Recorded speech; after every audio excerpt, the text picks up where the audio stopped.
เจริญสุขสวัสดีในช่วงเช้าของวันที่20ธันวาคม2568ครับเช้านี้ขอให้ญาติโยมพ่อแม่พี่น้องทุกท่านทุกคนขออำนวยอวยพรให้ญาติโยมได้มีความสุขทุกท่านทุกคนทำการทำงานด้วยความสุจริตคือความถูกต้อง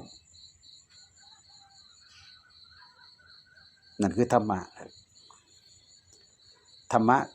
คือความถูกต้องคันเฮามีความถูกต้องเฮ็ดหยังก็ตามบ่ผิดหีบผิดข้องบ่ผิดคารมของธรรมที่พุทธเจ้าเพิ่นสอนนั่นแหละคือธรรมะพระธรรมคำสอนของ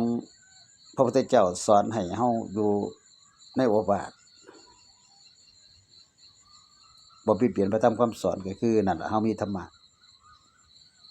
แต่คนต้องรู้จักหน้าที่รู้จักฐานะรู้จักตัวเองนะครับ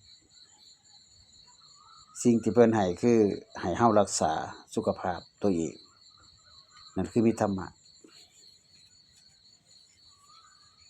คอยมีธรรมะครับคอยทำหน้าที่ถูกต้องทำการทำงานตื่นเช้ามาญาติโยมก็ต้องไปเฮ็ดงานเลี้ยงชีพเพื่อชีวิตอยู่รอดเพราะว่าชีวิตเฮาต้องกินนะครับ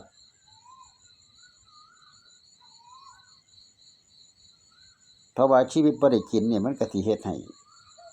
เป็นความทุกข์ความลำบากฉะนั้นเฮาต้องเอาชีวิตเฮาให้รอดตื่นขึ้นมาต้องแสวงหาทรัพย์ต้องแสวงหาเงินมาเลี้ยงชีวิตจุนเจือครอบครัวรับผิดชอบหน้าที่ของเจ้าของที่มีอยู่นั่นมันเป็นหน้าที่ของมนุษย์เกิดมาทุกคนเป็นหน้าที่นะครับสิไปนอนอยู่นอนกินรอวาสนาบ่ได้เด้พุทธเจ้าบ่ได้สอนพุทธเจ้าสอนให้ขยันให้อดทนนักเบาเอาสู่ถ้าเป็นมนุษย์เป็นคนเป็นจังซั่นก็ขอให้ญาติโยมตั้งใจทำงานด้วยความขยันด้วยความอดทนทุกท่านทุกคนเพื่อที่ได้มีเงินมาใช้ในชีวิตครอบครัวของโยมขอให้เจริญทุกท่านทุกคนเด้อในปีใหม่นี้อาตมาก็ขออวยพรให้อำนวยพรให้อยู่ดีมีแรงอย่าเจ็บอย่าไข้อย่าจนให้ร่ำให้รวยทุกผู้ทุกคน